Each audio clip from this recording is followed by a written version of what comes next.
শালি তো আমারে মায়েরা ফলাইছে। হায় হায়।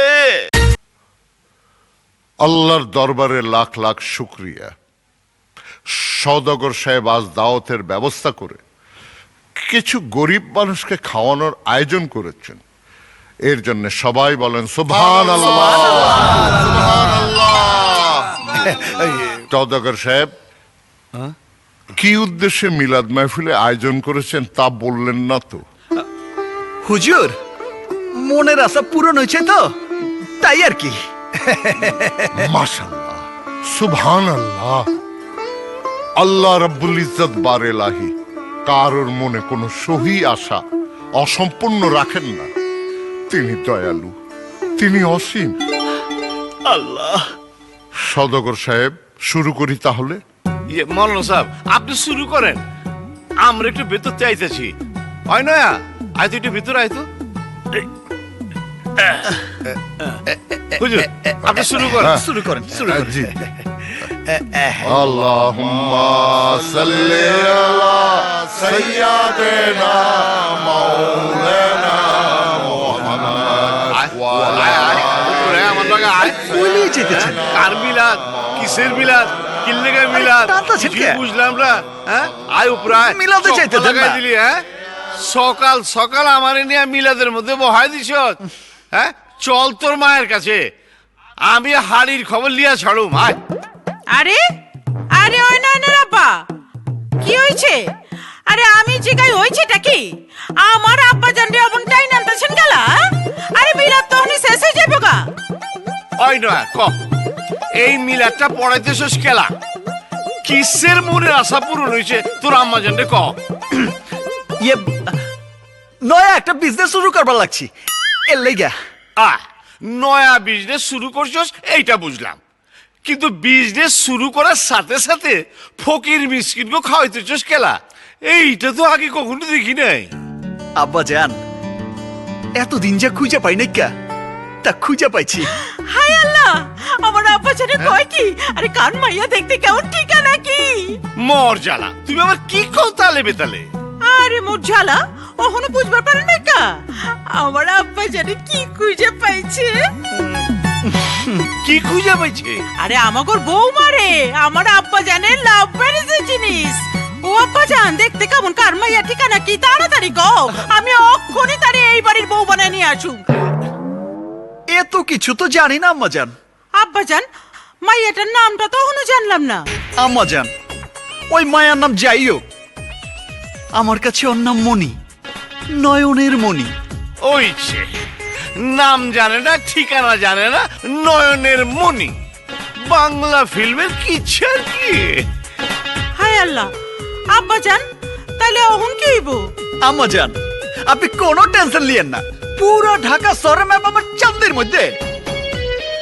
মনে যখন লাইগে গেছে, চোখের সামনে পড়তেই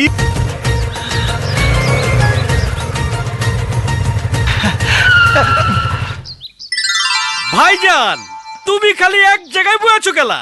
এদিক ওদিক একটু খুঁজো। আবে টাল খেয়ে গেলি কেলা? খুঁজবার লাগতেছি তো, মাল হারাইছে সদরঘাট আর খুঁজবো গিয়ে মিরপুরে। তোর বাবি সাবরা আমি প্রথম এই জায়গায় দেখছিলাম, এর লেগেই তো এখানে বসছি ফলায় বয়ে রয়েছি। যদি আবার এখান দিয়ে আসে তাহলে মোবাইল নাম্বারটা আব্বে হালায় আতকা সিম কার্ডটা আবার ইনসার্ট হয়ে গেল কেলা। ভালো হয়েছে, ভিতরে বি বলক হয়েছে, বাইরে বি বলক হয়েছে। এবার ল কাস্টমার কেয়ারে।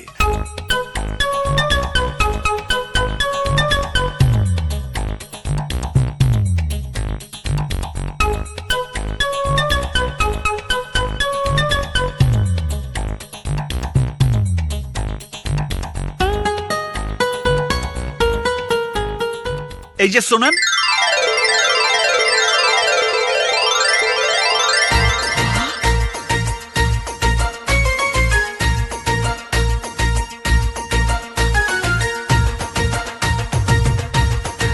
আপনি? এক্সকিউজ মি, আমি আপনাকে কিভাবে হেল্প করতে পারি বলুন, আপনার প্রবলেমটা কি?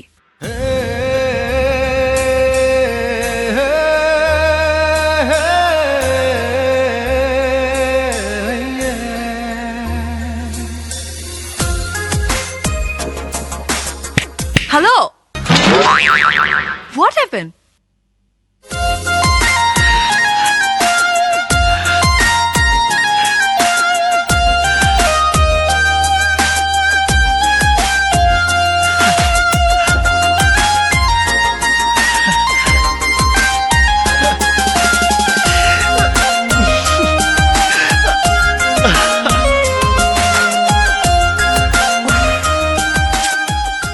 ভাই, আমার সারা জীবন শিক্ষকতা করে তেমন কিছু করতে পারিনি। ছেলে মেয়েদের ভবিষ্যতের কথা চিন্তা করে কখনো খেয়ে কখনো না খেয়ে একটা জমি কিনেছিলাম। নিজের পেনশনের টাকা আর স্ত্রী গহনা বিক্রি করা টাকা দিয়ে একটা বাড়ির কাজ শুরু করতে চেয়েছিলাম, কিন্তু আপনার লোকেরা বলে এসেছে কাজ শুরু করার আগে আমি যেন আপনার সাথে মিটিয়ে নিই। আপনার জন্যে এই 1 লাখ টাকা নিয়ে এসেছি। রেখে যাও। এর বেশি দিতে পারবো না, আমাকে আপনি মাফ করে দেবেন।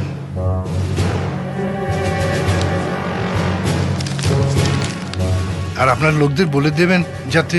আহা, যাও তো, বলে দেবো, যাও। জি, আসসালামু আলাইকুম।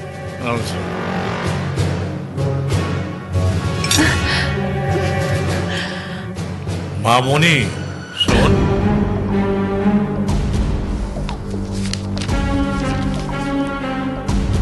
কেন তুই আমার প্রেস্টিজ নষ্ট করার জন্য চাকরি করিস? টাকাগুলো নেবা, পছন্দ মতো শপিং করিস। না, আমি এ টাকা নেব না। অস্ট্রেলিয়া থেকে ফিরে আসার পর তুই কি একটা চাকরি নিয়েছিস? যতবার তোকে টাকা দিয়েছি ততবারই ফেরত দিয়েছিস। কেন? ওই পাপ জড়ানো টাকা আমার লাগবে না। বাবা হিসেবে আমার দায়িত্ব সন্তানকে মানুষ করা। সন্তানের জানার দরকার নেই বাবা কোথা থেকে টাকা নিয়ে আসবে। যতদিন দেখিনি ততদিন বলিনি, কিন্তু যখন চোখের সামনে অসহায় মানুষগুলোকে নীরবে তাদের শেষ সম্বল থেকে তোমাকে খুশি করার জন্য নিরুপায় হয়ে চাঁদা দিতে দেখি, তখন তো চুপ থাকতে পারি না। তোকে এসব না ভাবলেও চলবে। যখন দেশের বাইরে ছিলাম তখন ভাবিনি। সে সময় মনে হয়েছিল আমার বাবা পৃথিবীর সবচাইতে ভালো বাবা। বান্ধবীদের কাছে যখনই জানতে চেয়েছি বাবা মার মধ্যে কে বেশি প্রিয়, সব বান্ধবী বলতো বাবা, কারণ সব মেয়েরাই নাকি বাবার ভক্ত হয়। আমিও তার ব্যতিক্রম ছিলাম না। সবার মতো গর্ব করে বলতাম আমি আমার বাবার চোখের মণি। তাই বাবা আমাকে মণিকে না ডেকে মণি বলে ডাকতো। বাবার কথা বলতে গিয়ে বুকটা গর্বে ভরে যেত। কিন্তু অস্ট্রেলিয়া থেকে ফিরে এসে যখন বুঝতে পেরেছি আমার বাবা একজন চাঁদাবাজ, স্মাগলার, দেশের একজন শীর্ষ সন্ত্রাসী, মানুষের রক্ত বিক্রি করা টাকা থেকেও আমার বাবাকে চাঁদা দিতে হয়, তখন থেকে তোমাকে বাবা ডাকতে ঘৃণা হয়। ঘৃণা। মনিকা, বড্ড বেশি কথা বলছিস তুই। এই জন্য কি তোকে বিদেশ থেকে লেখাপড়া শিখিয়ে এনেছি? এটাই তো আমার দুর্ভাগ্য। না জেনে তোমার অবৈধ টাকায় আমাকে লেখাপড়া করতে হয়েছে। যখন জানতে পেরেছি আমার দেহে মিশে আছে জোর করে কেড়ে আনা মানুষের ঘাম ঝরানো টাকা, যখন বুঝতে পেরেছি আমার শরীরের প্রতিটি রক্তকণায় মিশে আছে মানুষের রক্ত মাখানো টাকা, তখন ইচ্ছে করছিল দেহটাকে ক্ষত বিক্ষত করে বের করে দিই সমস্ত রক্ত, কিন্তু পারেনি। কেন পারেনি জানো? ওই মানুষটার জন্য।